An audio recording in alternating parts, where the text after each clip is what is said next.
So I'm going to open the meeting for the Wakefield Conservation Commission.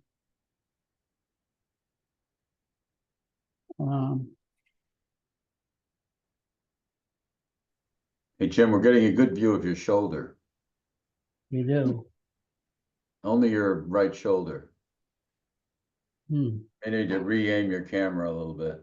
Yeah, let me just get some of this shit out of the way. Mute all current. No, I don't want to do that. Can you see me now? How about now? I think it's the camera's on your laptop. Yeah. Oh, I thought I switched it over. You're right. That's exactly what the problem is. Okay. That's Go this better. way. Aim this down. Much better. Okay. I feel better.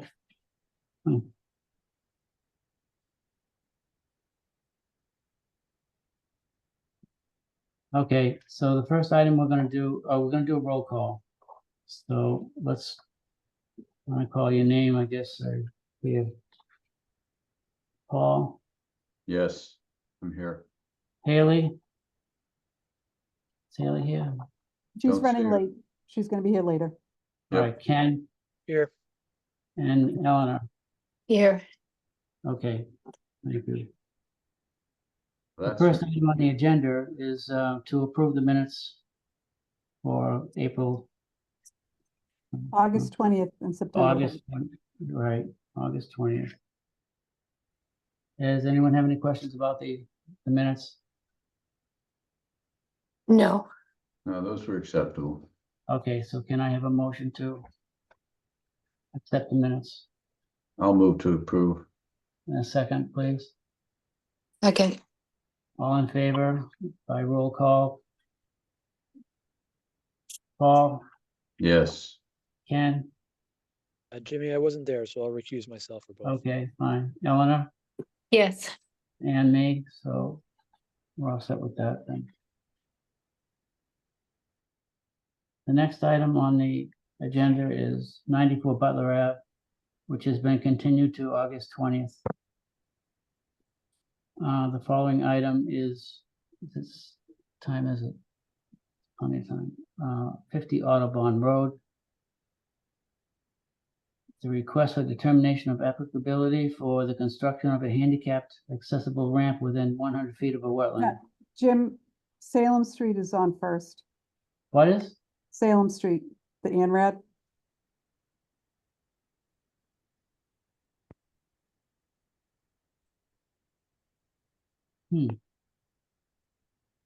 Do I have the right?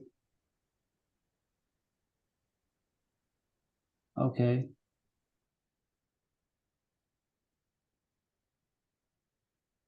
Which one is that now on this thing?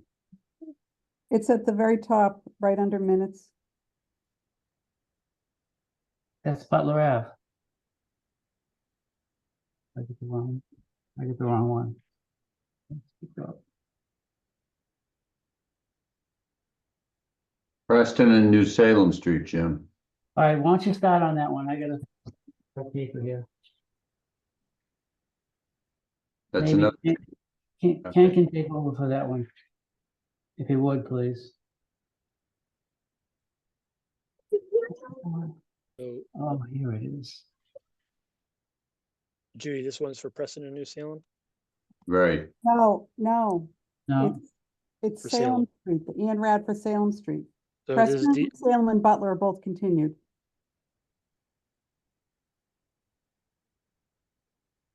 Ah, I see what, I thought we had already dealt with those.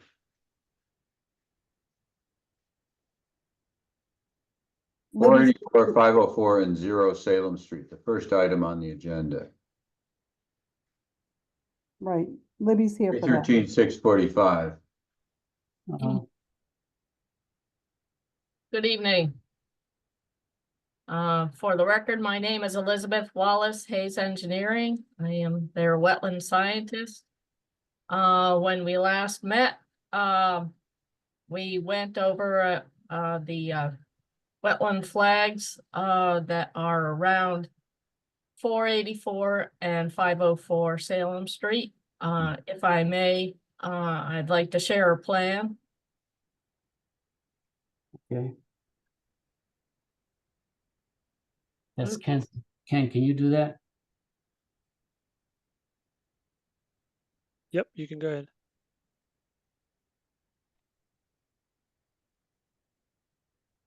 What do I have to do here? No, Ken's already enabled it. Libby, you can go, I think. It's still saying it's disabled. No,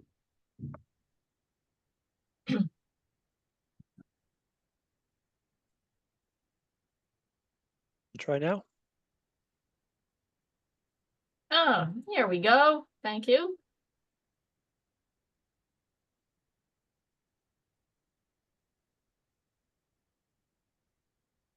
Okay, hopefully, you see the plan up. For those that weren't here last time, we are talking about 484 and 504 Salem Street, which is directly behind the Dunkin' Donuts at 518 Salem Street. There are actually 4 parcels to our locus. The 2 developed 484 and 504 parcels, and then 2 undeveloped parcels. So since we met, we have had 2 site visits, one with Elaine and Ethan to look at the wetland flags, and one with the Conservation Commission members. To my recollection, there were no wetland flags moved or adjusted. So the line remains the same. The line goes from the back of the Dunkin' Donuts, goes around 484 Salem, goes between the 2 developed lots, goes down the gravel driveway to 504, goes around 504, and then comes back up towards Dunkin' Donuts. I don't believe any of those flags moved. So we're asking the Conservation Commission to make a determination that the wetland flags are correct. We are also asking the commission to make a determination that the 4 parcels do not have the 100-year floodplain. According to the FEMA maps I reviewed, there is no 100-year floodplain or bordering land subject to flooding on the parcels. So that's about where we are.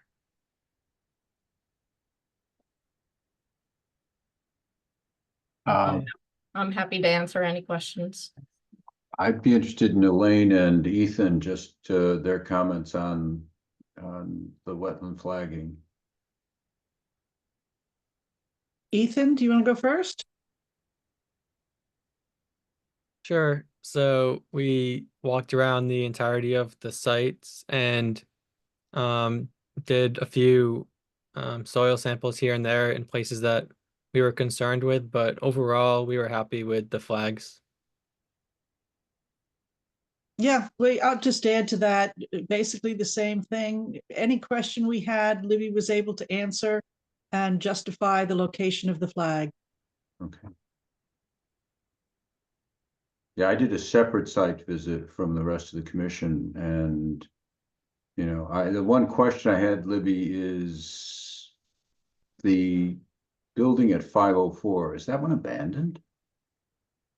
This is purely more of a curiosity than anything else. It looked like it is not inhabited. I believe it's uninhabited. It's certainly owned, so it's not abandoned. Right, okay. So yeah, It did look uninhabited, okay. you're That was my basically correct. perception. Okay.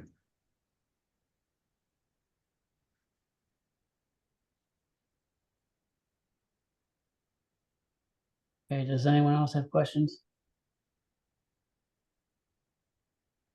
Hi, yeah, I do have one question. My name is Mark Kilcher. We're at 38 Rear Walton and we own the pond. Okay. And all around the pond, I think it's 10 feet or so. And this is the first time I've joined this meeting, so I'm just curious on what he's looking to build there, if you guys know, just because I don't really know anything that's happening or what he wants to build there. You know, this is a Ask Libby method, to comment, right? this is a method that we use for them to help them to design whatever they want to build. So what we're trying to do is get them the limits of what they can work within. And, and they'll go back and take that information and start to develop what they want to put on the property. So basically, the answer is that we really don't know what they're gonna put on the property. Okay, Libby, the proposal for, and the flagging don't go back as far as the pond, do they? No, No, it doesn't, No, but he they would don't. be the butter. Yeah, because we just got notified that this was happening in conservations, and this is the first time we kind of joined. So Yeah. we were curious on like what the plans would be, if you guys knew, but Yeah. just curiosity for our standpoint. Yeah, right. You Well, guys just kind of define those limits of what's going to be built. yeah. Yep. Well, this is a good time for you to come because this is the beginning. And once if we agree to what they want, what they're requesting right now, then we'll probably close the hearing. So they would come in front of us to do the new project. Essentially, the just- decision tonight would define the developable area. So there would be a separate hearing if they provided a notice of intent to actually do work. And I couldn't hear you. And then they would provide, it'd be a different hearing, a new hearing, if they were going to go ahead and look to build something. Right. And that information, what they're going to build and all those details would be provided in that new hearing, but not in this one. Okay, yeah, great. I was just curiosity on my point, but yeah, no, thank you for answering. Libby, what was the 100-year elevation out there? I mean, what is the 100-year elevation for that area? You checked that out, you said, right? yes, yeah, it's on the plan there.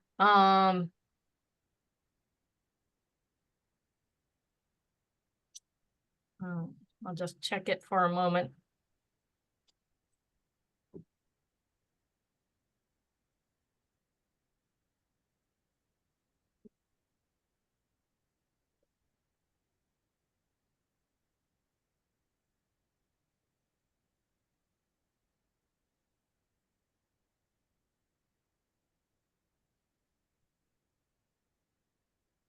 Yeah, I don't have it at the moment. I thought it was on the plan. But, You remember off the top of your head what kind of a difference there was there? I there's mean, it does look like it's mounded up at the house and all that stuff. So yes, yeah, so that's why we're asking the Yeah. commission to determine that there's no 100-year flood out there, BLSF.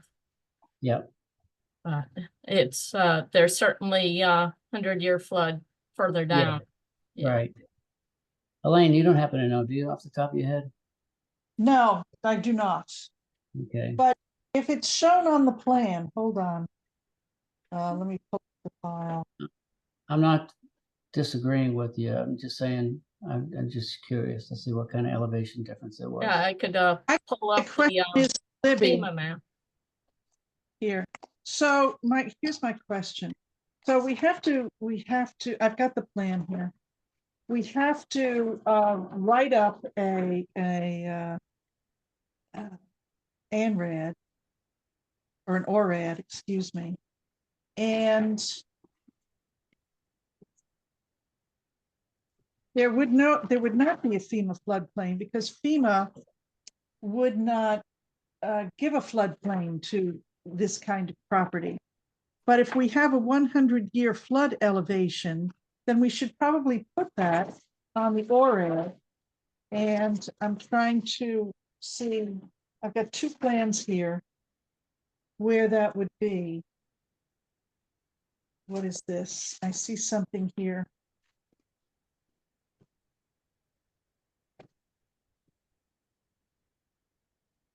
It's so small, I can't read it.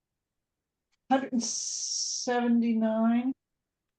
I see a line here at 179. I'm trying to figure out what it, no, that's the 25-foot wetland buffer. Mhm. So if you have a 100-foot elevation, then you have some kind of a floodplain on this. And I'm pulling out, no, it's not this one. This is the locus map. I'm not seeing any on the plan. Wasn't it, Yeah, there's none. There, I thought there was a note as to what the oh, FEMA said, but Well, that would make sense. So there's we're no out of it. floodplain at all, FEMA or non-FEMA, on this plan, shown on this plan. Am I right? Say it again? There's no floodplain shown on this plan, FEMA or no FEMA. Correct. Okay, all right, thanks. yeah, but have you taken any, you don't know if there's anything in the area that would tell you what the 100-year flood is out there? I I can mean- bring up the permit that we made for this. It's included in the NRED documents. I can share my application and show you the Yeah, FEMA yeah. plan that we had. Yeah, Oops.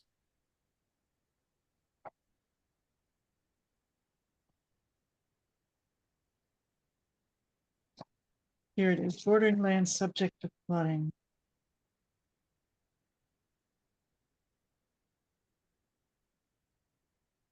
Yeah, it's. Okay, there's nothing there.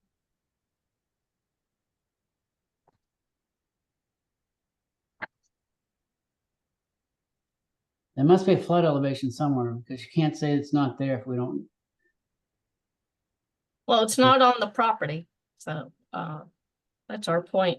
If you let me share, I can bring up the Yeah, permit. why don't you, yeah, can you do that? Does he have to do it, or does you? Yeah, do it? all set. All right, let's see.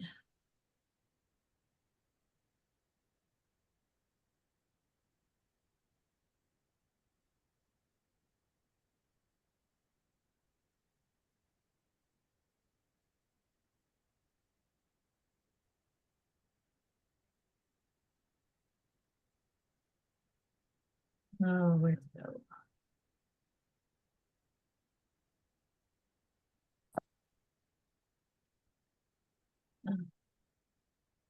I'm having trouble bringing it up. Yeah, Sorry. that's all right. I was having a few problems myself.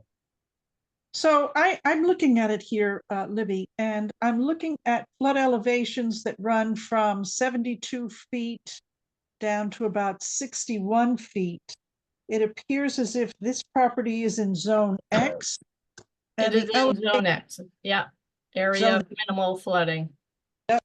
And I'm seeing elevations on the property at elevations like 180, 177, 178.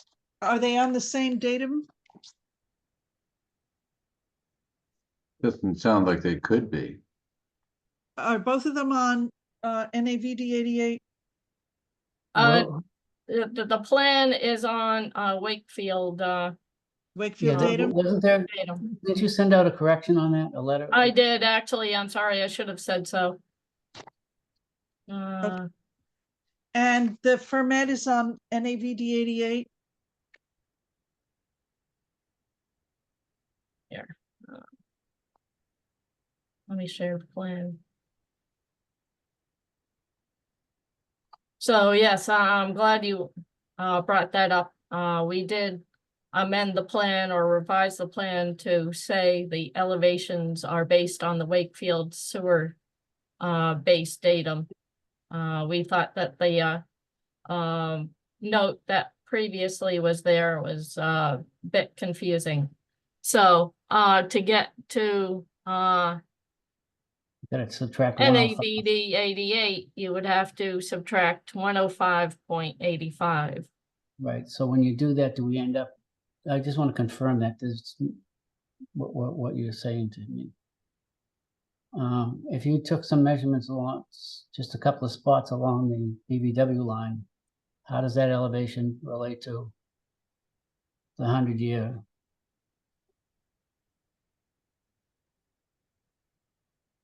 So I'm getting like for a 108, a 180 elevation, did you say minus 108?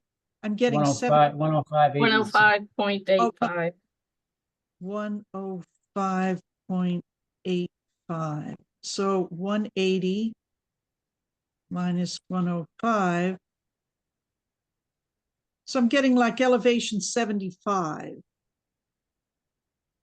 would be the elevations that it is in the general range of on the property, and the ferment floodplain elevations are at,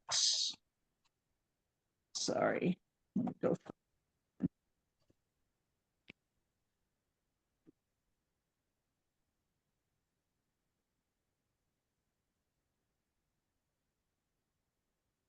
It looks like, Elaine, it looks like to the east of the property, the floodway is 61 to 62 feet. Going up Okay, to 64, 65 feet as you Yeah. approach the interstate, I-95. so we have a 10-foot difference here.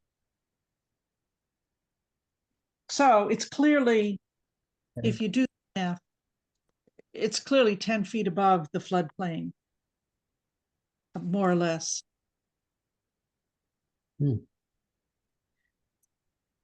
Are we good So, with, I have some other questions if we are.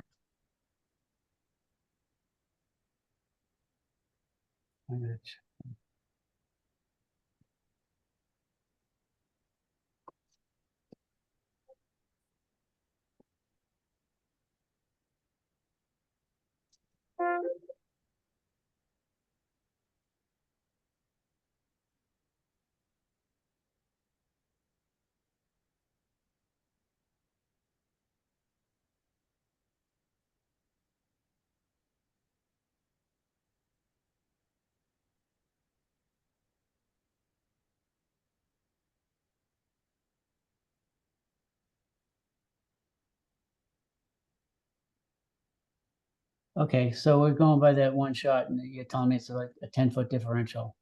Yeah, So the elevation again, Ilby, is at, what was that? Near the existing buildings. Actually, I guess outside of the wetland buffer, what is that, 170? It's very hard to read on your map. Oh, I'm happy to. Zoom it a little high, larger, Before, much yeah, more, much better. Okay, so looks like 178, 177 minus 105.8. Yeah, we're yeah, but the 100-year elevation is what? 61 to 65 on this side of the interstate, Jimmy. But how are you getting that? That's off the flood map that is part of Okay, Libby's That's what application. okay, that's what I wanted to hear. Um, Okay. So, yeah, all The right. National Flood Hazard Layer Fermet shows basically 61 at the southern end of Zone AE floodway, and Yeah. at the interstate highway, 65 feet on the south side of the highway, 66 going as high as 73 on the north side of Yeah. I-95. But south of I-95, it never exceeds 65 feet. And it looks to me like we're about, we've got about a 10-foot elevation delta Yeah. there. Yeah, okay, that's all I needed. Yeah. Okay, I'm okay with that. I'm in agreement with there's no bank. I didn't see a place where, Takes a fair amount of calculation actually to figure it out. I hadn't really looked at it that closely either, so. yeah. Okay. That's all I can think of right now. So I have a question. Yeah, Going to be, either Ethan or I are going to be typing it up. Other resource areas present. This is part of the ANRAD. In addition to the resource areas described above, which is land subject to flooding and BVW, the properties also contain other resource areas such as inland bank, which is present along the channels of the intermittent streams located within wetlands at flag at number 484 Salem Street and along the bank of the pond present within the wetland system as defined by the number 504 Salem flags. The resource area, this resource area was not identified on the accompanying plan and is not included as part of this ANRAD application. So as I'm typing this up and it asks me to identify resource areas, I would just leave that blank and not mention anything at all, since they are included within the BVW.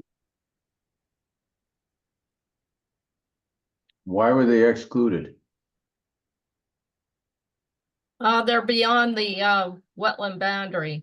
We're just asking for the wetland boundary determination. Anything beyond that within the wetland, doesn't really affect us. Oh, you mean they're inside the wetland area, out beyond the wetland boundary as you're considering it?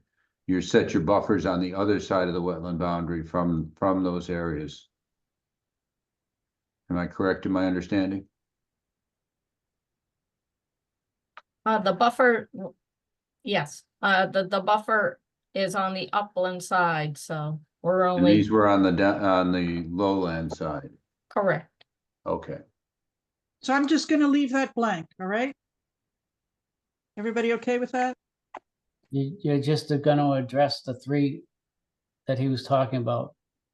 BVW, And floodplain. I And think that's all. floodplain. Yeah, Just two. We asked for two. and there was bank too. You asked for bank too, didn't you? No, I Wasn't- mentioned bank, but I Oh, didn't ask for Okay, that. all right, so there's two items that you need to mention. All yeah, right, okay, all right. does anyone have any questions? Does any member of the community have a question?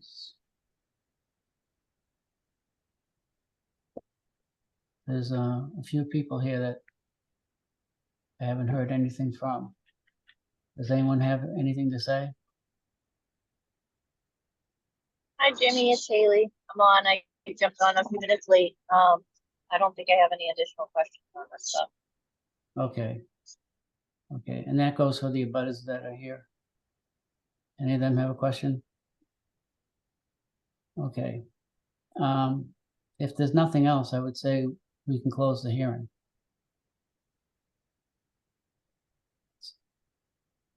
We need a motion to accept the delineation then? I'll make the motion to accept the delineation as You have to presented. You have to close the Oh, hearing. oh. We have to close the hearing first. and Okay. then- Oops. Yeah. Motion to So- close the public hearing. Yeah, that was what we need. We need a second. Second, All right, and now we're gonna do a roll call. Paul, yes. Ken, Jimmy, I'm going to recuse myself. oh, okay, I'm sorry, good. Haley, Yes. Eleanor, Yes. and I'm a yes as well. The next item would be to accept the resources the way they're shown on the plan. Does anyone have any questions there? Are you happy with that? Mm-hmm. Yes. Elaine, you're happy with this Yes. as well? Okay, so can we have a motion to, I'll try it again. Yeah. Make a motion to approve the plans as presented.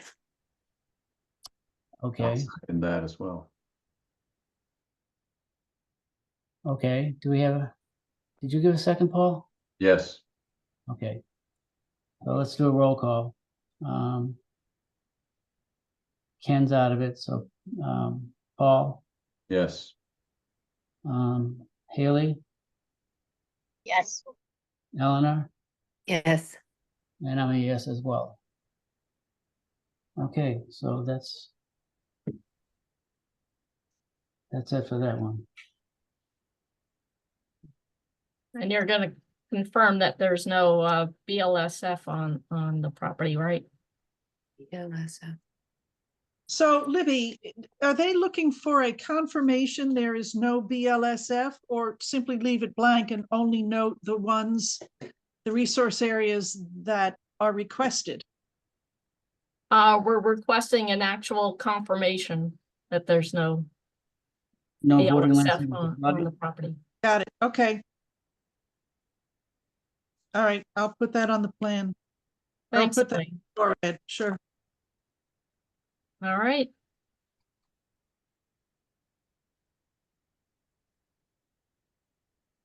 Okay, thanks, everybody. okay, Have a good evening. you too.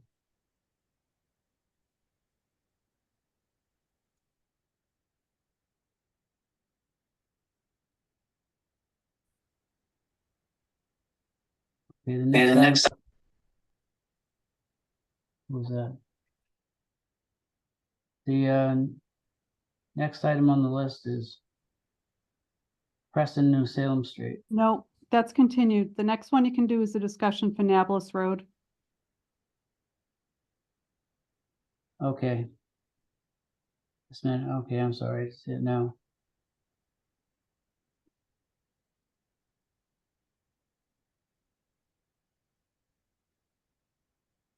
And one Audubon Road can't be done? No, not until 10 of 8. Continue for proposed solution, okay.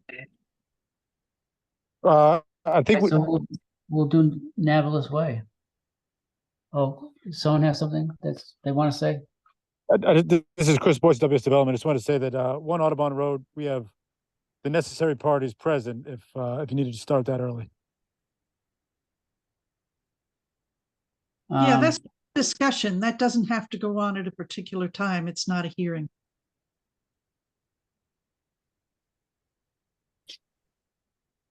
Yeah, if you want to do that, we can do that next. Nablus is the discussion, not the RDA.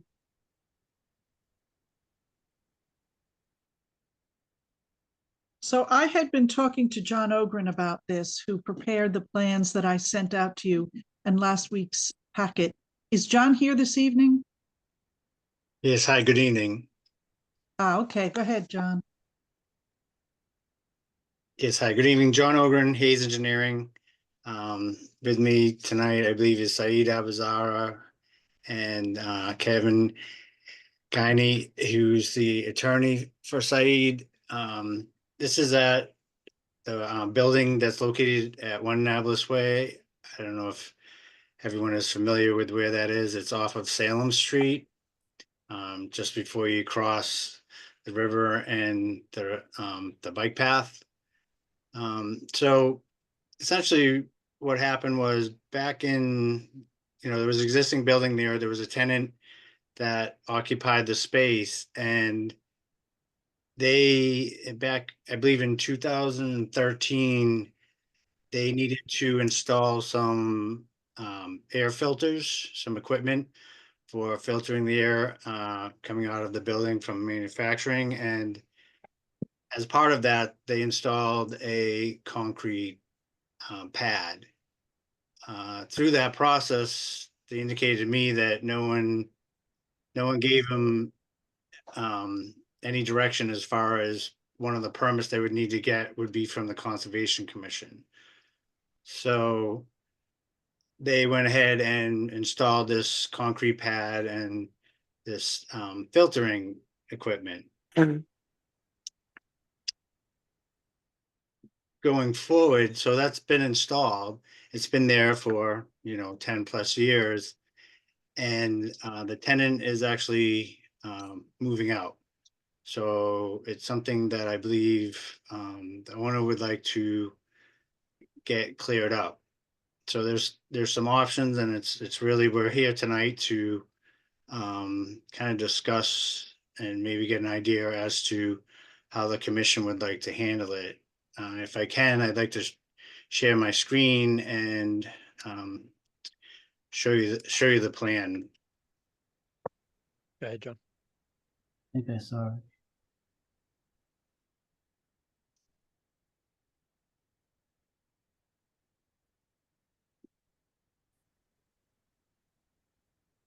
Like I said, Nablus Road is off of Salem Street.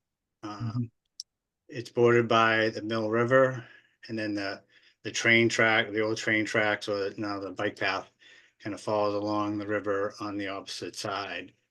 So there's an existing building here, parking, that's all been there. That was built, I think, in the 90s. And the concrete pad that we're talking about is located along the building here. So Mhm. that was installed in 2013. Like I said, there's some air pollution control units and some other air filtering equipment that was installed on top of that pad. And the pad was installed to, I believe, ease of access to that. So we're here tonight to kind of ask the commission what the best path would be. I mean, obviously, it's not in a resource area. We've labeled the 100-year flood elevation that's associated with the Mill River. It's elevation 59. Or on this plan, same thing as the last plan. This is on Wakefield sewer base. It was a much older plan, so it's that same 105.85 that gets added. So for the elevations that are on this plan, is a floodplain elevation is 164.85. But again, all this activity was outside of that. It obviously is within, there's a bordering vegetated wetland associated with the Mill River, and then obviously you have riverfront area. So you do have those resource areas to deal with. I think our main goal would be to see if we can ask the commission to potentially leave it in place. As I said, it's established, it's been there for 10+ years. Actually, if I can stop sharing and just maybe show you some photos so you can get an idea of what we're talking about. So this is looking from Salem Street towards the rear of the property. So the front of the building would be here. And this is the concrete pad we're talking. This is the equipment, the air filtering equipment we were talking about. So as you can see, it's obviously been there for a while. There's a lot of vegetation growing in. If you look along this bank here, the top of this bank, there's some fairly good sized trees, 10 to 12 inches. I don't know if they're really showing any of these pictures, but these are all kind of walking. This is kind of walking down towards the back, looking at the pad and the equipment. So like I said, I think our, it's kind of our contention that potentially, everything is stabilized. It's the impacts, any impacts, if there were any, have kind of over. It's all vegetated around it, and that potentially coming in there and removing that concrete pad could create more disturbance than just leaving in place. So that's one option we looked at, was to just leave it in place. John, just quick question, can I ask you? The roof drains, where are they going? I see them on the back wall there. Yeah, I don't know. We looked at that, and they're all, you can see them coming, the downspout coming in, and it goes into obviously something underground. I do not know where they go from there. Does it go to daylight? Did you try to check and see where they go? If they're going out? It may just daylight. Like I said, there's a bank. This is kind of the top of bank. and just beyond the vegetation. And then it slopes down. It may be that it discharges out, to the lower part of the bank. I kind of walked through there. Nothing really jumped out at me as far as, the discharge. Yeah. It's a rubber roof on the building. That I don't know for sure. I did not look at that. Well, But the building is kind of, like I said, the building was something that was, permanent back when it was built. It's really just, the focus really is just on the concrete pad itself. yeah. John, how close to the river is it? I can't tell from these plans. If you give me a second, I can scale it for you.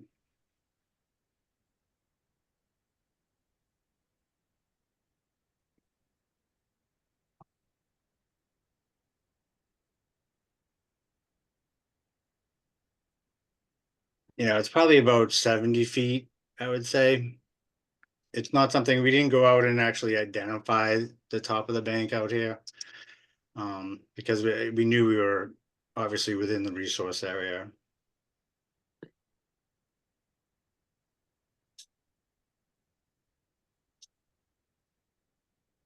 Is it an intermittent stream back there? No, that's a river. It's not intermittent. So it's a 200-foot. Yeah, that's a river that runs along, kind of along the railroad tracks and then goes out towards Lowell Street. That'd be the Mill River back in there. Yeah, that's the Mill River. Correct. Okay.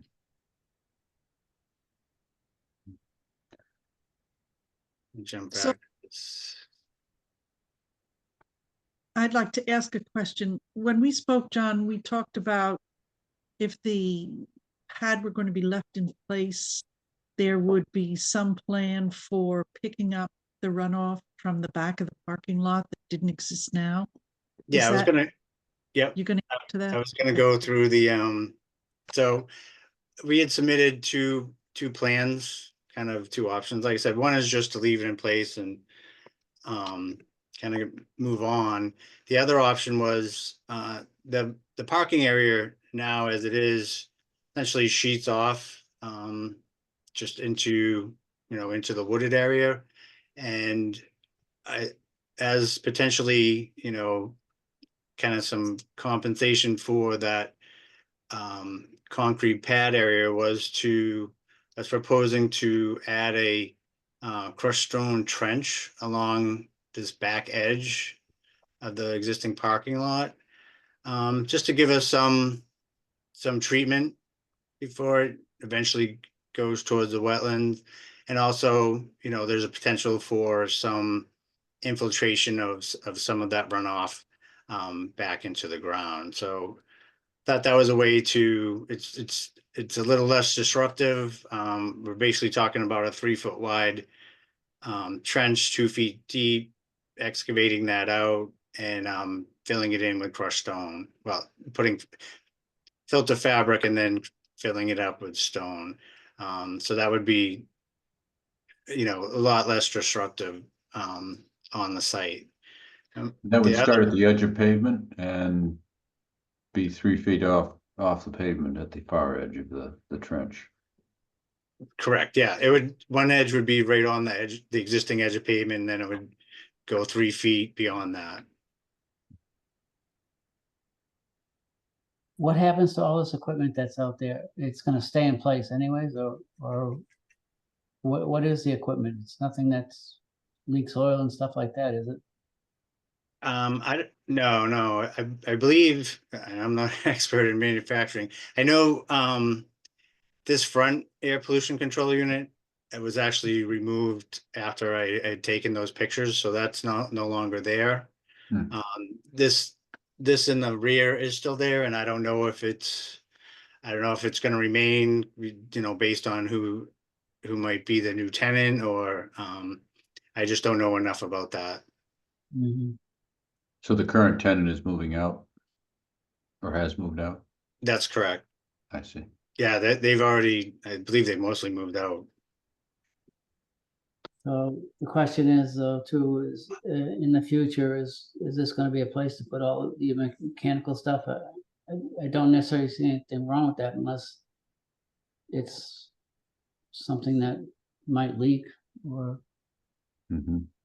maybe we need a restriction that you can't store like chemicals and stuff behind there on that platform, at least. That seems reasonable. How far is the wetland on the other side where you were gonna put in the trench? Like, how far is the parking lot from the? It slopes off. Again, we were just kind of sketching up some ideas. Okay, I would estimate that it varies, but it's probably 5 to 10 feet off of the trench. oh, okay. So you'd be going 3 feet closer to the wetland. Correct. Okay, is there any way you could give up 3 feet of parking lot? Just asking, just asking. And or is there any space here that could be used as like replication for Because- extra kids or something? Yeah, it's a fairly tight area back there as it is. So I think, in terms of losing pavement would make it more difficult in terms of maneuvering and such. Where are you talking about doing this? What, I With think at the the bottom of, trench, Eleanor, you're asking about the trench? yeah, yes, This is the shaded area here. yeah. And where's the river in relation to that? The river is up here. Still quite a ways away. but oh, sorry, I thought he said the wetland was 5 to 10 feet off of that part of The bordering vegetated wetland to the river is approximately that close, but the actual Oh, river okay. itself is further away. Okay. Okay, that's different, okay.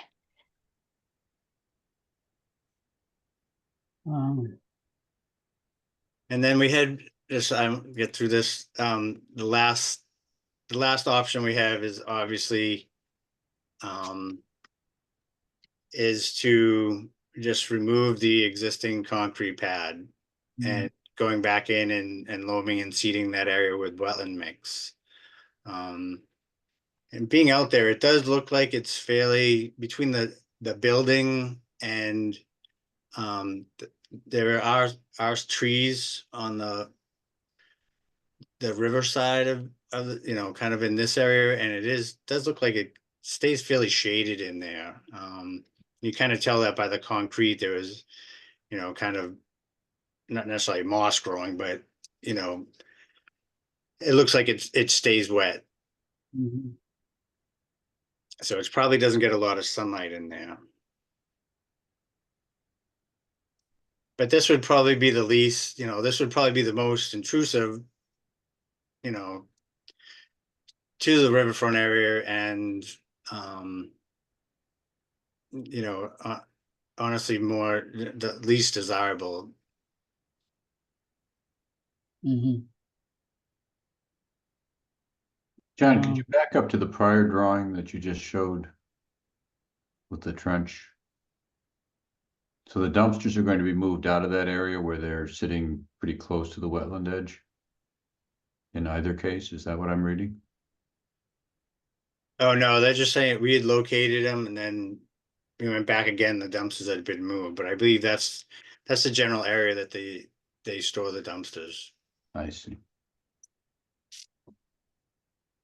But that's the concrete that goes around the corner there. Is that right where that big X is sitting? Is that on concrete?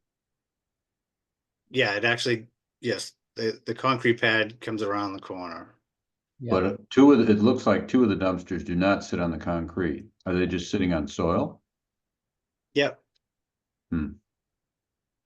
Can't say I'm keen on that. I mean, depending on what kind of process the new tenants using, we could end up with, you know, drainage and contaminants coming out of the dumpsters into that area. It's one thing if Yeah, it's on concrete. I mean, potentially the new tenants may have much less, demand in terms of dumpsters. What's the Yeah. zoning in this area? What kind of businesses could you put in here? That's a good question. I'm pretty sure this is industrial. It's kind of Yeah, a so weird, there's a yeah. weird, there's kind of weird, zoning in this area.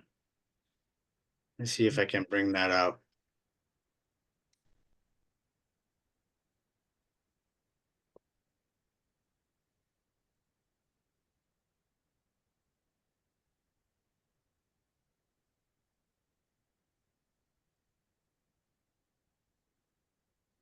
I don't know how to like change screens that I'm sharing.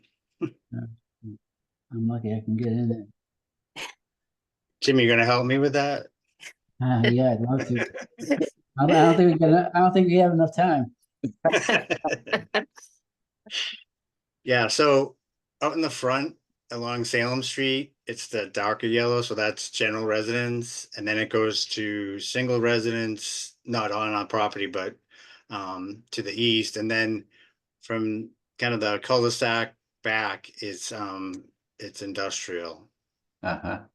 So the only reason why I was questioning that was just because I don't, if you can technically store all kinds of chemicals and stuff there legally, I'd want to make sure there was contaminants for it and stuff like that. So I would like to see some type of additional condition in there that they, I'm not for taking the concrete out, let me say that, because I don't think you're gaining much about it.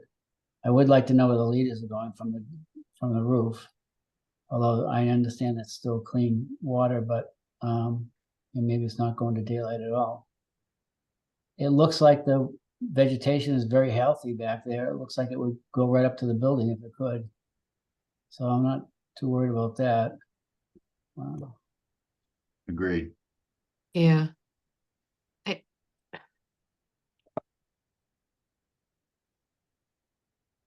I think that's I like the drain I did with the crushed stone. That you should do. Can we go see it? I mean, Yeah. I don't want to torture them. I appreciate that they came forward and are addressing, an issue. I definitely kind of want to see it and just make sure we agree with the proposed solution, and maybe we would see something that could be even easier or something out there.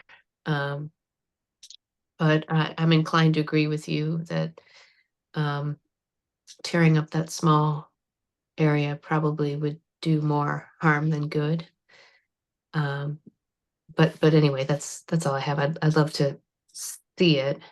It does seem like it's pretty close to the property line, all this stuff. So, um, and just get a sense of how close it is to the wetlands, the river. Okay. We should have done a site walk when we did the other ones, I guess. So, But yeah, we can do that. John, we'll probably want to do that, I guess. Do you see any problem with that? I don't see any problem with that. Okay. I guess the only other thing I would ask of the commission is, if the trench is kind of where we're leaning, how do we want to handle moving forward with this? Where it's kind of, the concrete pad, which is the issue, is existing. And whether the commission would like to deal with this as a enforcement order, or have us go through and file a kind of a notice of intent after the fact.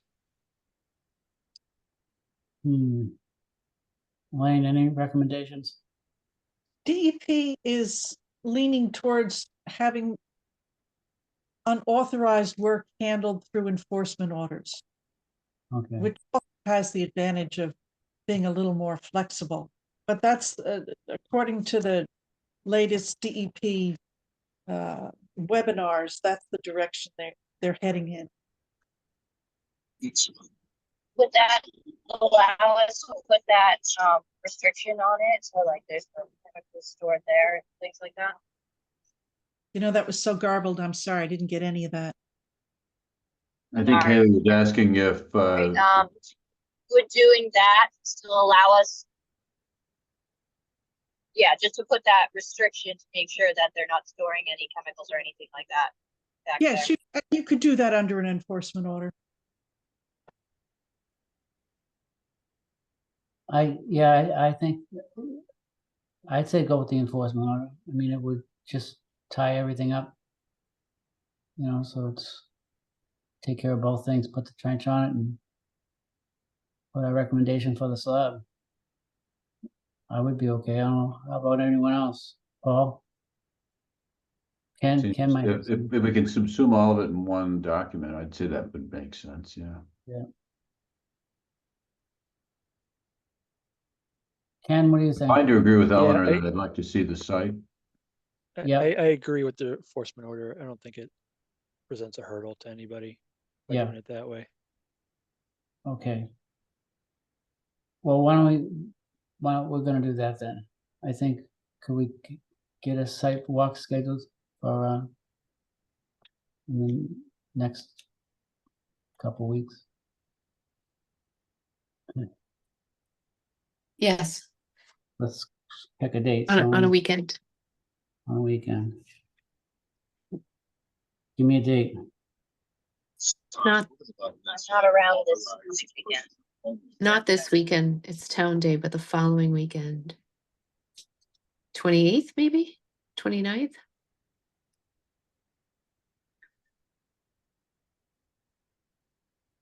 Sidewalk.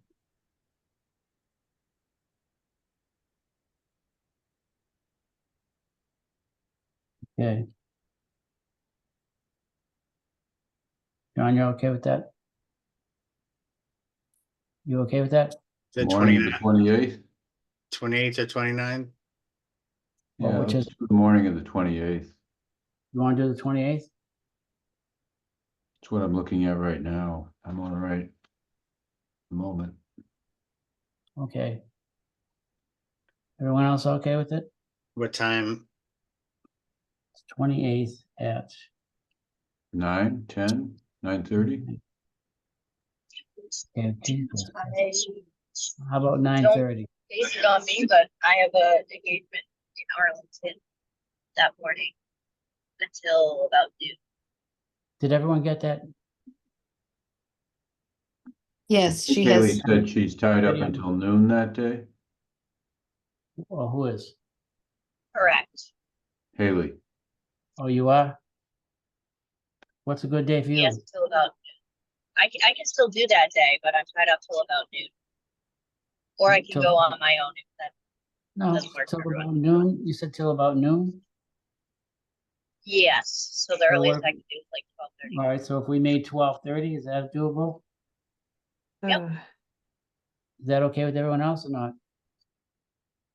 Yeah, I so think so. Okay, 12:30 on the 28th. Okay, that's great. Thank you, John. Yeah. We're gonna continue this with your blessing, we'll continue this till the next. Oh, actually, it's just Okay. It's discussion. just the discussion, so you don't have to. All right, but we're doing it Thank you, anyway. gentlemen. Thank you, gentlemen. Thank you. Yeah, you're welcome. Bye-bye. Thank you, good night. Good night. night. Okay.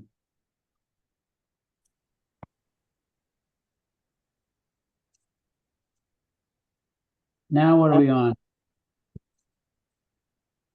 Judy, what's next? One Audubon, the One RDA. Audubon Road, okay.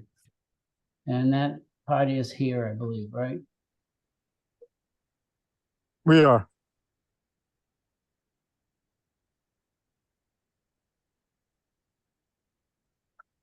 Okay, so, it's a request for determination of applicability. Continued for proposed slope stabilization, curb and guardrail repair within 100 foot of the wetland. Yeah, you are. You're right in the wetland, aren't you?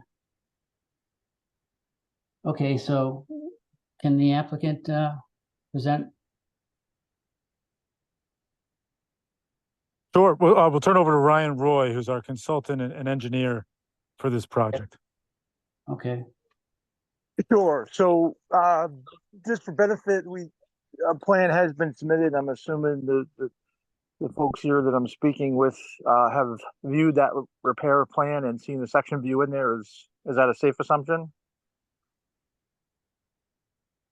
I couldn't understand what you said. Sorry. Can you hear me now? I hear you now, I think, yeah. Yeah, so I know a plan has been submitted, as part of a request to basically say no impact here. And I'm assuming that the board has seen that plan. Is that a safe assumption? No, Jimmy, I I haven't. can pull it up, Jimmy, if you want. Okay, Yeah, if you could, that just might be helpful. As I describe it, I think it helps paint a picture. So there are two specific views in the plan. There's a plan view that kind of shows the overall area of impact, Mhm. and to make a repair. And then there is a section view. I really want to hone in on the section view. But is everybody familiar with this area? Is my next Yeah. question. I believe so.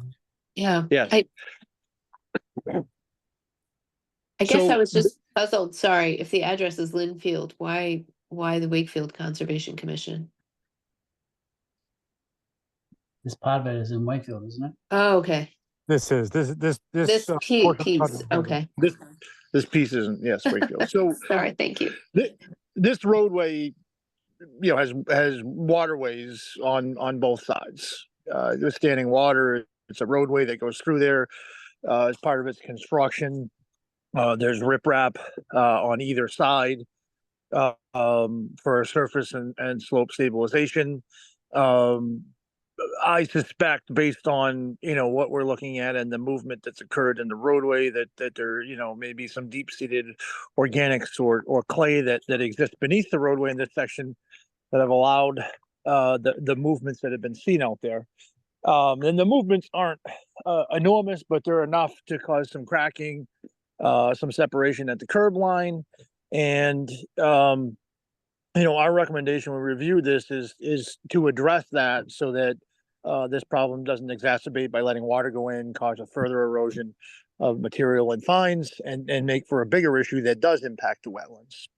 So currently, the wetlands are not being impacted by the current state. The client would like to get in there and make the repair before it does, and we specifically designed this repair to essentially have no impact on the sensitive wetlands that are near these areas, in that all the work is done inside the riprap shoulder. It's going to be done a section at a time. And it's a minor excavation. If you look at the section view, you'll see some minor excavation to put some geogrid and then some concrete that ties together that existing riprap that's there on the roadway side, not the sloping down side, to assure and address future movement and kind of lock that section of the roadway together so that if there is a little more settlement that happens in time, it's going to keep that shoulder from pulling like it currently does, which will help stabilize the slope. And again, from a long-term perspective, protect that wetlands. So the work, again, was specifically designed to avoid impact, essentially have no impact on that wetlands. That was the thought process here. And so we're looking to, get permission and agreement that it does not have an impact, so we can move forward with the project sooner than later before it does have an impact to the wetlands. Well, the first thing is I can't read your drawings. So Well, I don't know that the is drawing's what a you- little, what you're the doing. drawing's a little fuzzy. Jim, more than a but little fuzzy. You can't I read it. can, I can make out some of it. So if you look on the right side, this is the existing riprap. That's along the roadway. Here's the guardrail. And then they're talking about this work, adding new material and Well, geogrid extending back into are the you road. putting, is that concrete that you're putting in there? So the bulk of it is soil, but right at the shoulder behind the riprap is some concrete to engage the geogrid at the outer edge, with the intent to kind of make this work as a unit. So yes, there is some concrete, but the bulk of the fill that's going into the excavation is a dense grade gravel. Well, is that, I can't, quite honestly, this is the worst drawing I've ever seen. I can't, this is not acceptable. I don't know what you're pointing down to. It looks like some horizontal bars. Are those reinforcing steel? No, So they're geogrid. So let this is the me sum up. geogrid material. Yeah, this is a very simple and basic repair for roadways. So there is an affected area at the shoulder. So the intent is to do a shallow excavation here, pull out the materials in the excavation, leaving the riprap in place at the shoulder, so we're not affecting the slope side, which is to the right of this sketch. And within that interior excavation, we're gonna layer in a biaxial geogrid, which is going to provide strength in both sides of the roadway and lock that section of soil. That thing gets backfilled in and lifts. And the very extreme outer edge on the inner side of the riprap is some concrete that's added there just to solidify that shoulder and tie that geogrid in on that outer edge, so that outer edge can't push out. And what this does is provide stability for that outside lane. And you'll see where the real problem, if you drive that roadway, is where the bend is in the roadway, and you see that the plows are riding down the curb line, and that's caused some of the movement here.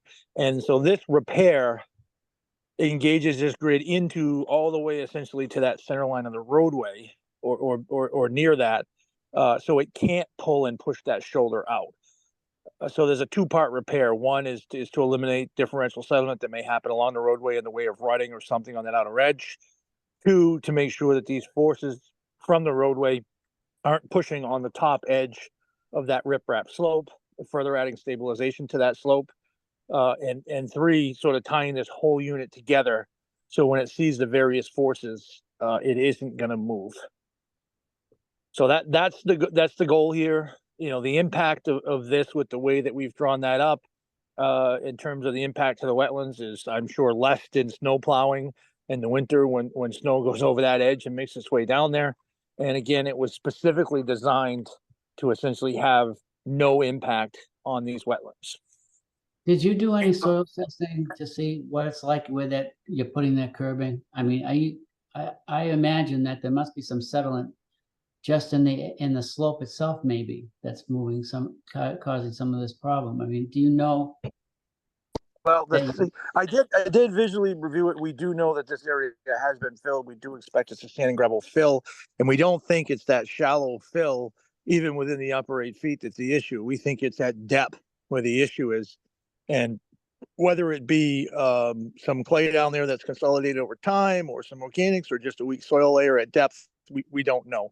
But we do expect that there is 8, 10, maybe even 12 feet of granular fill that's there, that roadway was constructed. But the signs of the movement make it clear this is a deep issue in terms of the material that's weak. Okay, define. How deep are you going to install the geogrid then? Is that a foot and a half? Is that what I'm seeing? It's on that section view right there that unfortunately I can't quite read it, and I should have. Nor can I. 3.5 feet long. 3.5 feet is the total excavation. Yes. 3.5 feet. And- Okay, and Yeah. what is the geogrid going to engage with on the interior side, which I would guess is the south side of this whole area? So the movement is happening on the right side of that detail. Right. Yeah. So the concrete is going to engage that right side together and have a solidified block that ties in the geogrid, so it can't pull. And the geogrid that extends to the left essentially ties into the soil. So in order to cause that movement, you have to pull the whole lane, which you can't. So we extended that grid long enough, based on the depth of the excavation, to assure that it can't pull within those depths. And those depths are the depths of where there is movement identified in the top of that slope. Is there any issue in the noticed in the riprap slope? Is that sloughing or slumping at all, or is anything kind of coming off, or is that riprap slope kind of intact? No, the riprap slope is intact.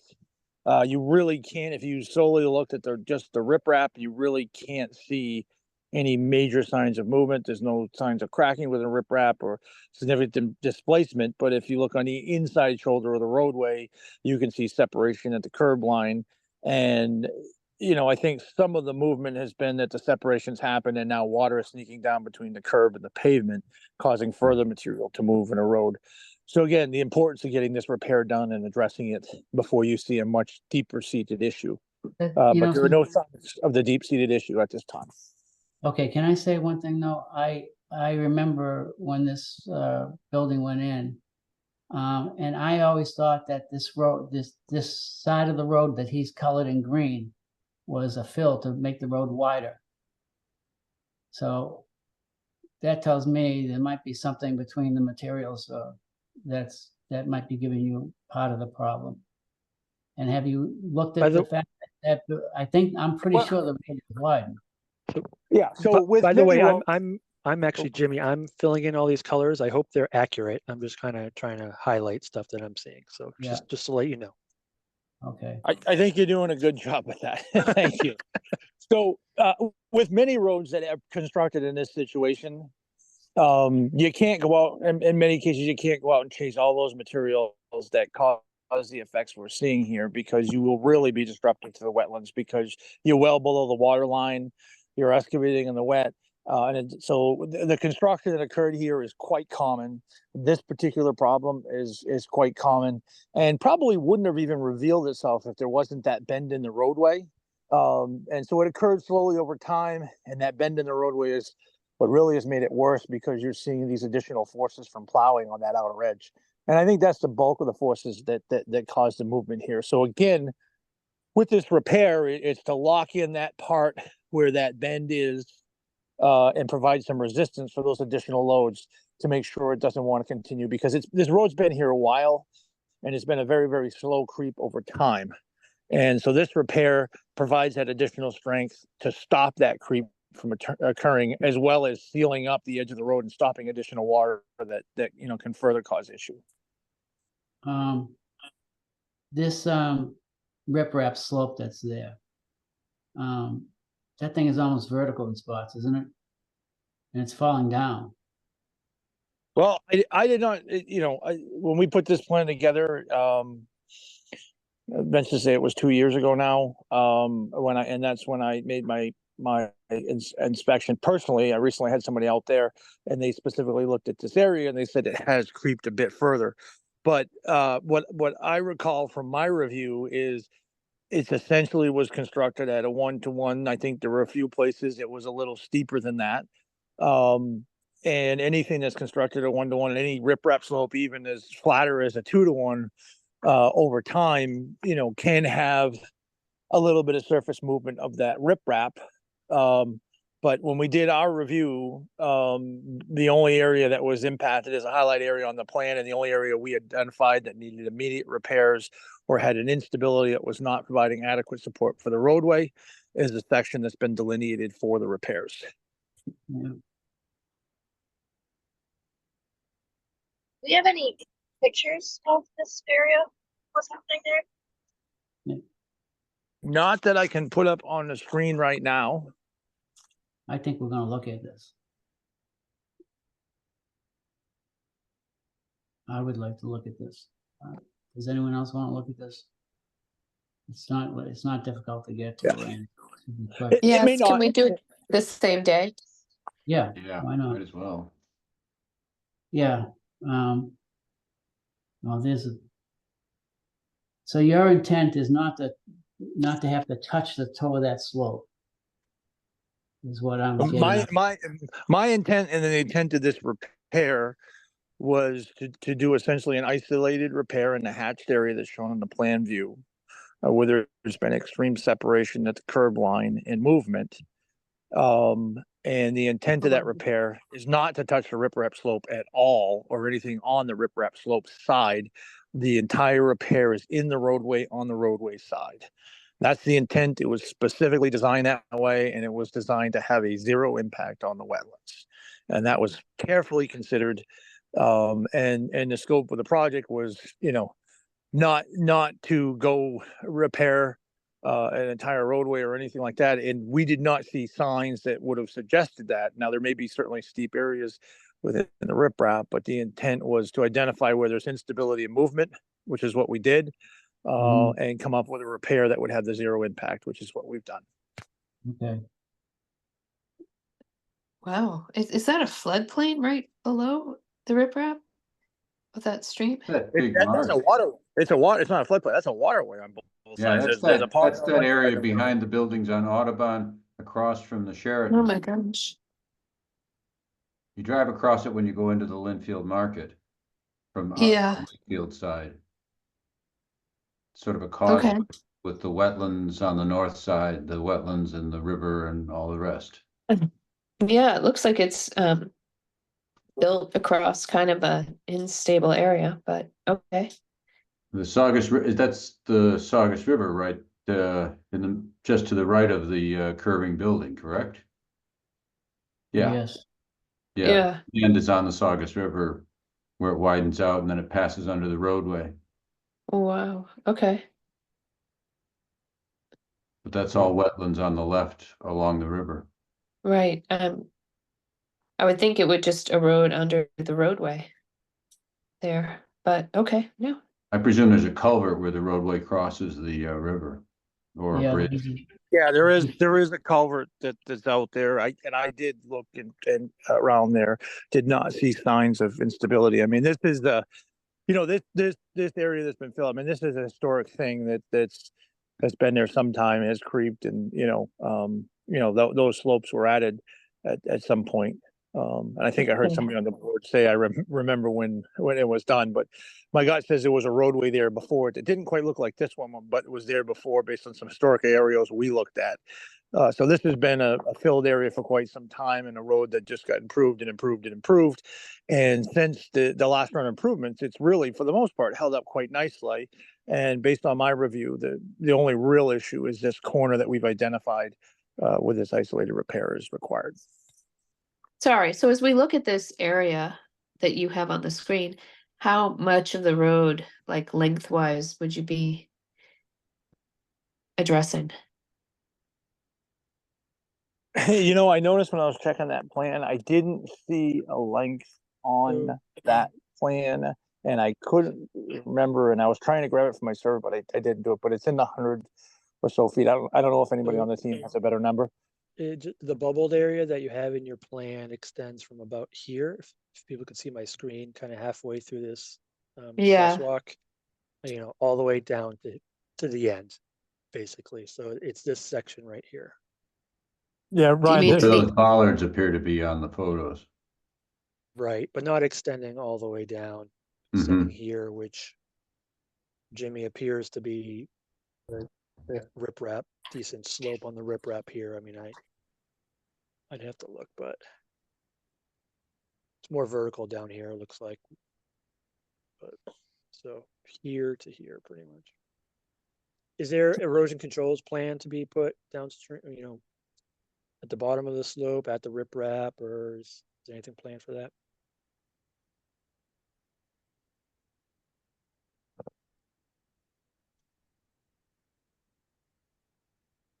No. Okay, we're gonna schedule a walk for this for the 28th, right? It'd probably be somewhere around 1 o'clock. 1 o'clock, maybe, 1:30. 1 o'clock might be good. If we're at 12:30 at the other one, that's good. Yeah. Just a question for the board, just so I understand schedule. If your walk is on the 28th, and if necessary for this, hopefully for this maintenance project, would we be able to sit on the October 1st meeting? since, I mean, I think as we all know that the goal is to get this repair done, especially with concrete pour before winter, so we don't see further erosion through the winter months. So I guess, are we able, if the walk's on the 28th, and if we're needed to attend another meeting, are we able to attend the 1st?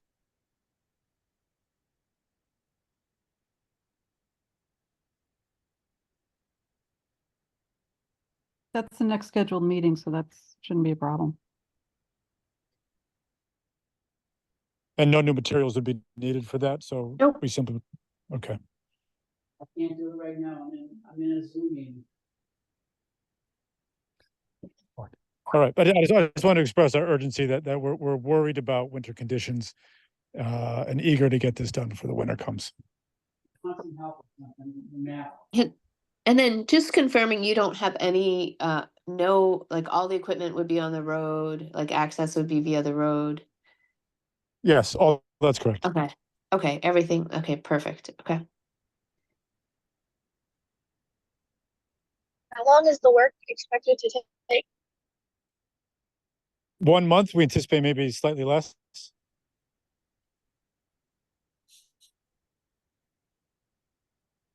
Okay, does anyone have some more discussion here, or do you want to move on?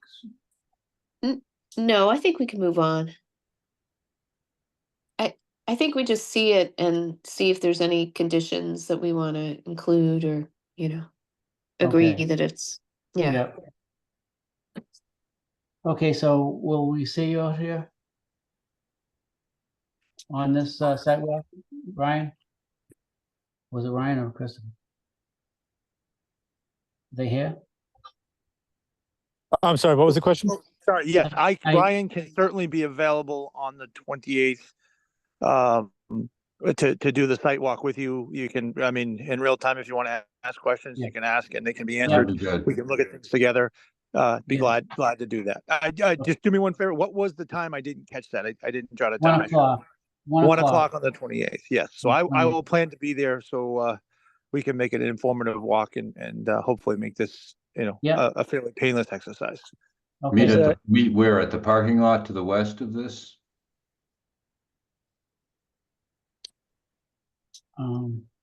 We obviously aren't going to stop on the road. there's parking all along the side. You just find There is, parking lot there. right across from the area of repair. I think that's a hotel or something there, but there's a safe area Sheraton, across yeah. the road to at least have as a mustering point. I don't know that you can park there, but you can at least, we can meet there. So if we set that as the meet point and park where you feel appropriate, I think that's the best bet. Okay, Can you send a new plan along just to see if we can get a cleaner copy of it? yeah, something that That for would our be files, helpful. that's looks something better than that. I'm sure we can get you that, and I'm sure if you'd like, we can get some original full-size drawings if you would like. No, no worries. You could just But we're gonna need something for the file for, showing the projects. Yeah, And well, I then- can have my office yeah. prepare a set and get it overnighted tomorrow, and then we can get an email out as well to share the set, and you can then distribute that to the board. Okay, yep.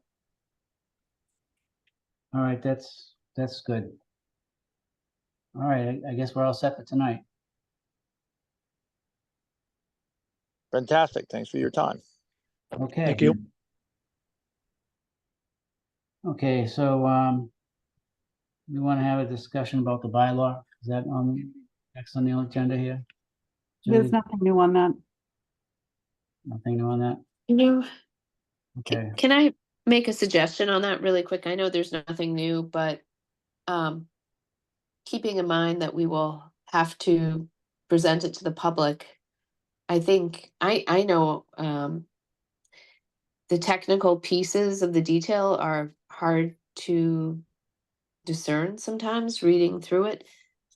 So just as you go, maybe having not a presentation, but a couple like bullet point slides, why we recommend a 25-foot setback versus 25-foot no disturb, like why we think that's the right approach.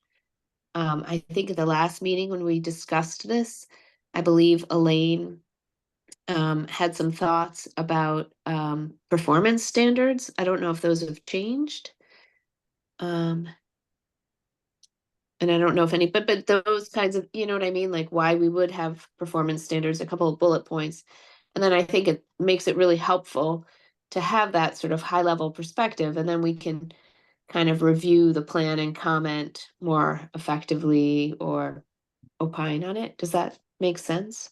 Mhm. If you want to send something over, what you think would be good for the 25-foot setback, we can incorporate it into the draft that we're doing. I guess I was trying to determine like why you guys think 25-foot setback versus no disturb, would be the preferred approach. What, you mean a 25-foot no disturb? Yes, like At I know all? they're different. Right, but in Wakefield, I think, I mean, just my opinion, it's unrealistic to think there could be a 25-foot disturb that would really be enforceable. And this is just Okay. a line where you get to start the negotiation point anyways. It's not a hard 25-foot setback. Right. But I think it's helpful when you present it to the town to talk about, like, to sort of benchmark what the options were. We're selling it, we're not being renegades and extreme. I've certainly talked to other people who are architects who are, sort of surprised. What? You don't have a 25-foot no disturb? That's shocking, Well, Well, again, there aren't that many. and there aren't again, that it's many not that have no feasible, but disturb. like support, that's the maybe more extreme, but why we like the rationale behind why we are supporting one particular approach versus another. That's all. No, I think that's fine. I mean, the commission chose a 25-foot setback, not a 25-foot disturb. So if they want a compare and contrast, that's fine. It was just the starting point was where the commission wanted to start it. Okay. Eleanor, these regulations they're so flexible, and they're flexible for a reason. It's because not every community has the same situation. And for Right. Wakefield, a long time ago, we've talked about these setbacks, and it seems like we had the right numbers for the spaces that we had to deal with. There's small lots. There's, people have little wetlands in their yards they never even knew about. So I don't think I don't care what another commission says, because I think we've made this thing for the situation that we have. And I think that's the most important thing. Jimmy, I understand that, but I think when you take something to the public, they like to hear what other options were considered and maybe why you didn't go with that choice. That's all I'm saying. Mhm. I think that's a fair approach, yeah. Can I ask what maybe a silly question? What's the difference between a 25-foot setback and a 25-foot no disturb? Well, A no disturb, you could do nothing. A 25-foot setback, you could encroach on it. A 25-foot no disturb, there's no activity at all. Not just building, nothing.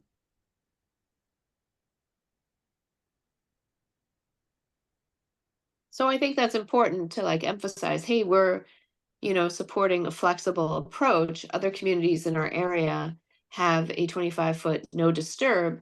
We're proposing a 25-foot setback, and we align with these communities, and this is really standard and is flexible.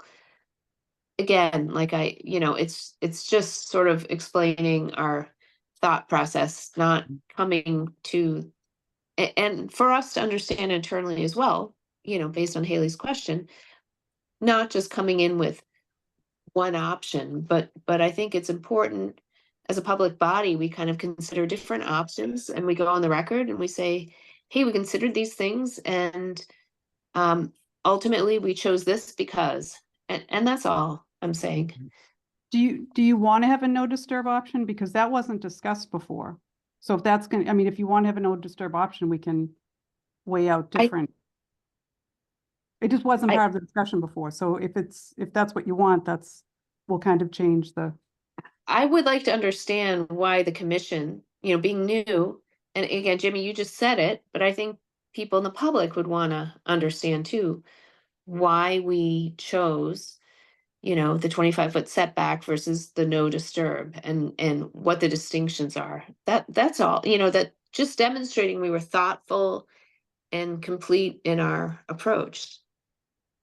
All right. And I don't know if Jennifer or Bronwyn are on the call, if they have anything to say on this front. Yeah, I would definitely be interested in sort of hearing the, you know, I guess sort of rationale for one versus the other. And I did catch what the no disturb is, but I'm not sure what a 25-foot setback would be in contrast to a no disturb.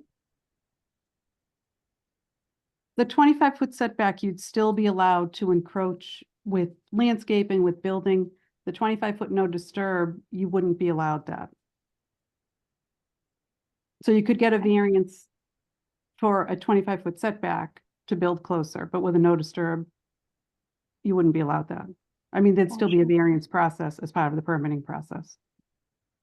Okay, So people would still. 25-foot setback allows a variance, but the no disturb does not. No, generally. the no disturb No, no, doesn't no. allow. They both would allow. The setback allows for more flexibility by the commission, Mhm. while the no disturb would require a variance in order to do anything within that 25-foot zone. So it'd be much harder, whether we agree with it or not, to actually enable that. I see. Is that Thank right, you. Judy? Well, with the setback where it's going to be a bylaw, it's still considered, the permit is really still basically a variance because it's varying from the 25-foot setback. But you're right, it would make it, the no disturb would make it more difficult. Okay. To use But our that would be discretion. where performance standards would come in and what other, however you want to phrase it, so that they know what they'd have to overcome in order to, if it were a no disturb, in order to encroach on that. Okay, and then just in reality, do we think the 25-foot setback would be, workable in Wakefield? Because I think one issue oh, go on. Sorry, it's been the policy for almost 15 years with the commission. Okay. I don't think it's- I told you I'm in a meeting. Where we haven't allowed structures or buildings to be built within that 25-foot zone. But if there's something different and we were okay with it, we could allow it. Is that right, Judy? Yes. Well, I guess, if you look at those North Avenue condos, for example, some of those are pretty close to the wetlands, maybe closer. They're Again, close to I'm on. 5 feet. Okay. And in that case, like if we had, because this seems to be like a public complaint, I'm just reiterating.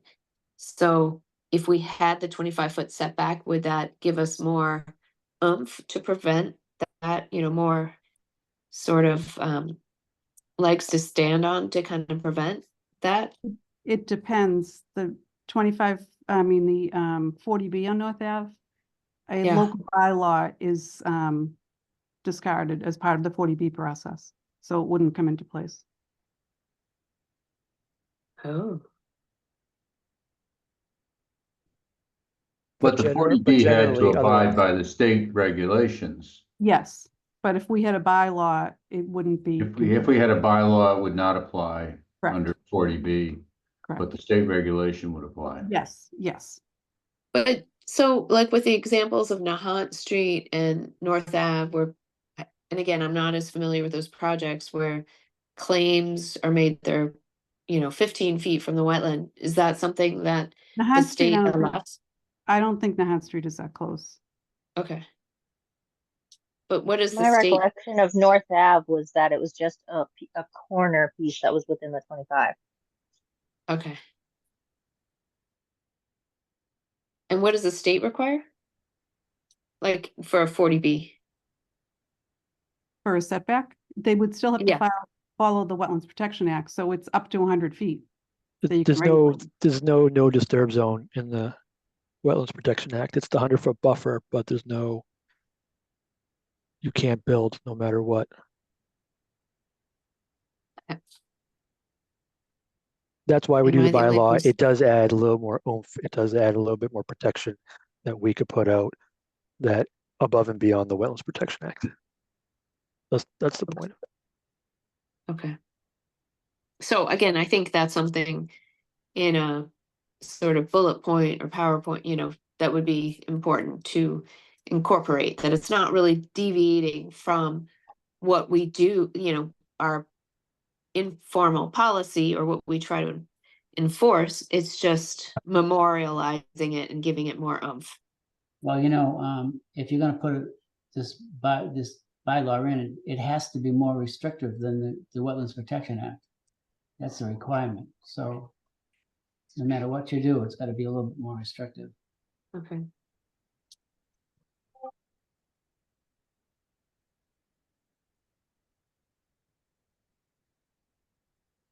Anything else? Did anyone have anything they want to see started for implementation in the open space plan? Because I talked to Ethan today about trails. He's interested in trails. Mhm. So maybe that would be a place to start, you know, the signage or the mapping, something like that. Just to kind of jumpstart interest in the plan once it's, you know, fully approved. So the suggestion would be to do more mapping of the trails and put up some signage at the start of the trails themselves. Right. Makes a lot of sense to me, yeah. I mean, I was thinking about it because I was up in Andover, which has some pretty well-marked trails. that Yeah, are- they have a great system. Yeah, part of that whole Avis system, and thinking you know, unless you're like Bob Romano, who knew exactly where all the trails were in a lot of the town forest. I mean, most of the rest of us don't have a clue. Yeah. So, yeah, I think it would be a great idea. The scouts started meeting today, Okay, Judy. Yeah. Oh, okay. Right. Yeah, They that's. reached out project there- for them there- then, yes. Yeah. My son so- was there Yeah. 10 minutes ago. and Yeah, he's- I think, oh, go on. Sorry, no, I was just gonna say, and he's eager to do trail work. Is that what you're telling me? That's what they're there for. We need to get them to do something. Oh, that'd be great.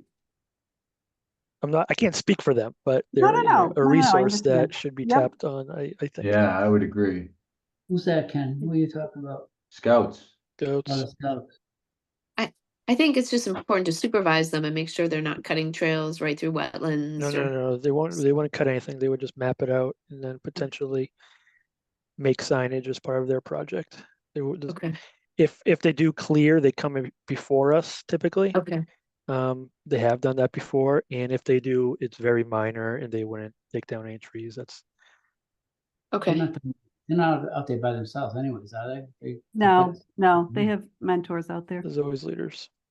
Because I Yeah. also mentioned to Ethan, maybe the Volk School would do some signage for us. I don't know if that's a possibility, but I think it's worth, Maybe. Where? like, at the start of the trails. Oh, So the there'd be trails like a go little into the kiosk. freight cart? No, what? You mean over where the Volk School is located, or No, just? no, this is the for Volk our School- town. The Volk School trails. doing the signs. Oh, okay, making town the signs forest. that the Carpenters. Scouts would install. I understand, thanks. Okay. It's a great idea. Because then there's that trail, the Mass Trails grants that come out in February. So maybe if we have some ideas, then we can have some prep leading up to that to maybe pursue a grant. Mhm. Okay. So for example, Judy, that grant I sent you, that seemed limited to lands with conservation restrictions. It was like the Fish and Wildlife. And it had a short implementation horizon, like the work had to be completed by June 25th. I Yeah, would think you could like do trails because that's you know, quick, like make the signs and get it done. But the reality is I'm not sure the land is the land that comprises the trails, is that conservation land or is that just town land? It's town land, but they were Okay. part of the parcels list that is under the title review. And Okay. some of them the commission was going to request to have put under the care and custody. But there are some, like at the other end of the Maple Way Trail on Melrose Melrose Road. That's, there's a area of conservation managed land. Is Okay. it managed lands or is it restriction? No, it's managed. It's under the care and custody of conservation. So just, I mean, I don't know what grant you're talking about, but just be careful. The Mass Conservation Trails. Yeah, restriction is an actual right, Yeah. deed, right. on the deed, Yes, you know, yes, this formal, was- so. Yeah. Yeah, and I think that grant was geared towards, I mean, it was directed towards the State Wildlife Action Plan and the Yeah. Metro. So that was the linchpin of the whole thing. Right. If you look at The- the past recipients, it was mainly Right. the Cape and Western Mass. Yeah, the Big surprising property. part of that grant was the opening it up hunting and trapping. Yeah, Like, well, yeah, I mean, that's common around here too. It's not, okay. you know, even on the North Shore, there are a lot of areas for hunting. I assume we don't have the room for that. I don't know that it's prohibited. Oh, I don't know the answer to that. okay. But sometimes bow hunting is allowed. I guess I was surprised to learn how little land is under the care and custody. Am I saying that right? Of the Conservation Commission? Yes. So I think one of the things I was told, you know, quote unquote, growing up in Wakefield, or, you know, in the last 10 years, was that the town had acquired all this land around wetlands and stuff to protect them. And I was surprised those lands are not in the care of the Conservation Commission. No, it's And like the are- town forest, that's completely tax title. Most of the parcels are tax title, What does that mean, Judy? I'm sorry, text title, when you say that. that the town took the property because the taxes weren't paid. Okay, Some of them go back to like early 1900s. They okay, were- yep, Which are not under the care of Correct. commission. right. So the town could decide, oh, we're Absolutely. gonna sell this off, right? They could. I mean, They could, yeah, Someone could approach them and ask to purchase it. It would Right. the town council. the town council would approve it, right? Well, it's their. Would need more to approve it. discretion. Yeah. Okay, and are there any instances, so when the land is acquired for recreational purposes, that's not conservation, that's just giving it to the town so that the public feels good, right? And then, or is that If- like a formal restriction? Just curious. If it's passive recreation or if it's active recreation, that would be a difference. I think typically like the lands that were transferred, say in the 60s, whatever, I've seen the language that says for recreational purposes. Yeah, that was more just a general, that wouldn't be conservation. So You're they talking can, about parcel by the Vogue? yeah, but there are a lot of properties like that around Wakefield. That were deeded for recreation? Yes, but I've seen that phrasing a lot.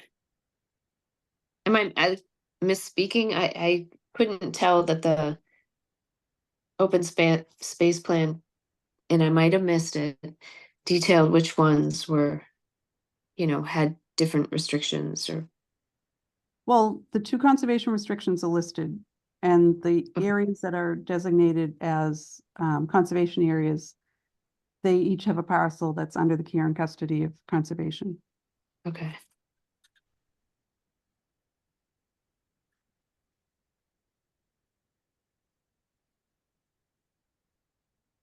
Okay. Anything else anyone wants to say?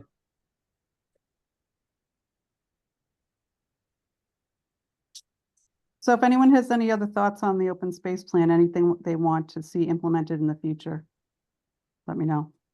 Or if they have any more thoughts on the bylaw process. Because it also with that, we have to talk about the repeal the possible repeal of the stream setback. Because that was gonna be, try to do it in conjunction. Right. I'm gonna write a letter. What's the timing on all that, Judy? Next spring town meeting. Okay, So there have to be a couple of public hearings before, and the planning board has to have a public hearing. Okay.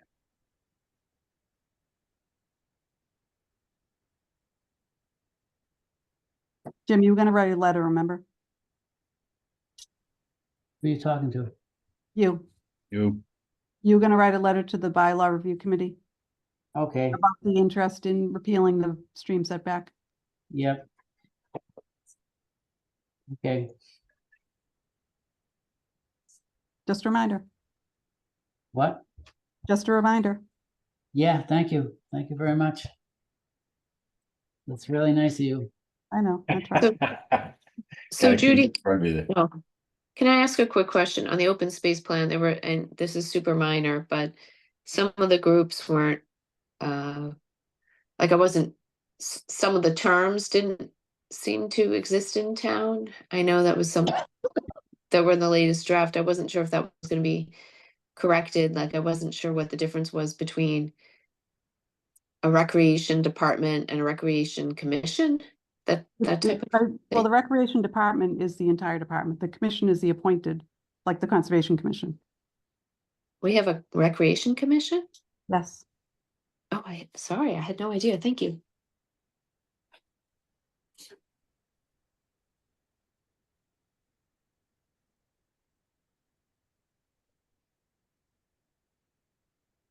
Is Sorry, that I don't Den- have any further. Yeah. Is that Dennis as well? That controls that, Judy? Controls what? That commission? Recreation Commission? No, it's Dan McGrath. Oh, okay, He's excellent. okay. They do a great job. He is great. He's like a ball of energy. Good. Need that.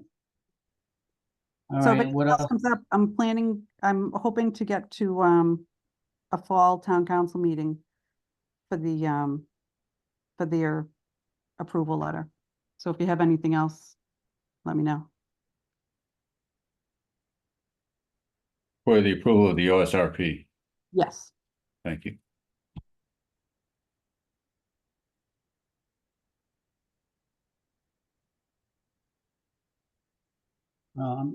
Elaine, nothing. anything? Are we all done for today? Nothing more. Okay, Ethan's doing a great job. I can't wait to Just see wanted to him. point that out. He's a In the car- welcome in the addition car to and town my phone. hall. Yeah, When does he come on full time? He's on full time. Oh, okay, great. Ethan, I'm gonna stop in and see you tomorrow. Okay, I'll be What in time are you all in? day. What time? 9 what to time you- 3. 9 to 3? Yep. Okay. All right. I gotta give you some information to, well, no, I'm not gonna say that. Never mind. Okay. Never And mind. Conservation's gonna All have a right, so table we- at Town Day on Saturday, if anyone wants to go. I think Jimmy and I are gonna be at a table, although Yeah. I'm under the weather, so I might need a backup. Oh, my God. I committed to kids crafts and I have dragonfly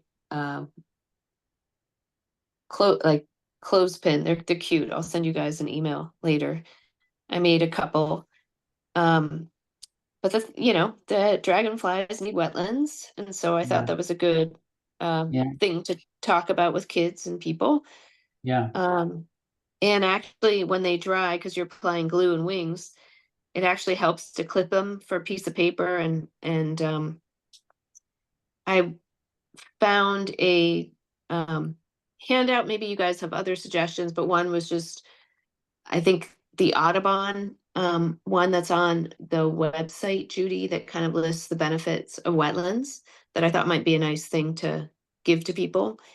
And then maybe like a handout just on they've made this insect something about the dragonflies and the sort of, how they rely on wetlands, in their, when they're young, and how they hunt prey and kill mosquitoes and that type of, that sort of beneficial aspect of wetland On the creatures. On the Audubon website, they have like a kids section, and it's hearing books that have all little facts of all different animals, and Oh, I used them awesome. la- I Okay. used them last time. Okay.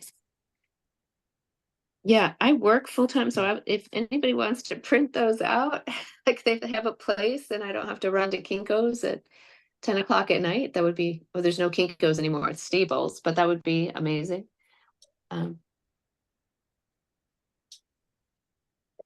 What do you have to have done? I don't know if I was gonna print a couple of those out to just bring, because like when the dragonflies dry, it helps to What do have a you piece of paper so they don't stick together, and then you're giving just some information about the wetlands that the parents can explain. Okay. Well, if it's I- something I can do on my printer, I can do it for you. Oh, You just need to print it on any kind of paper, or we have someone yeah, here. I mean, one could go to the library and do it, or town. I think you're right up Haley's,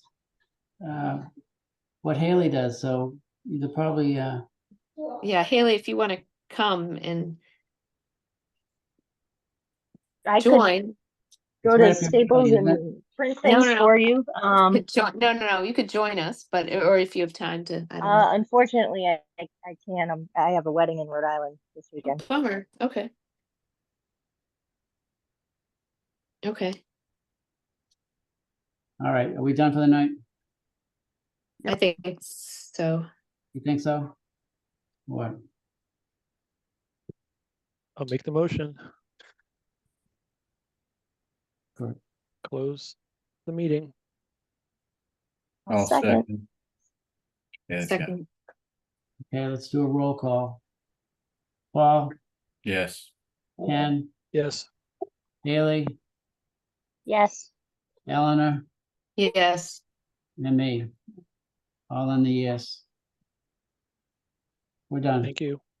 Okay, thanks. Good night, all. Have a good night. Night.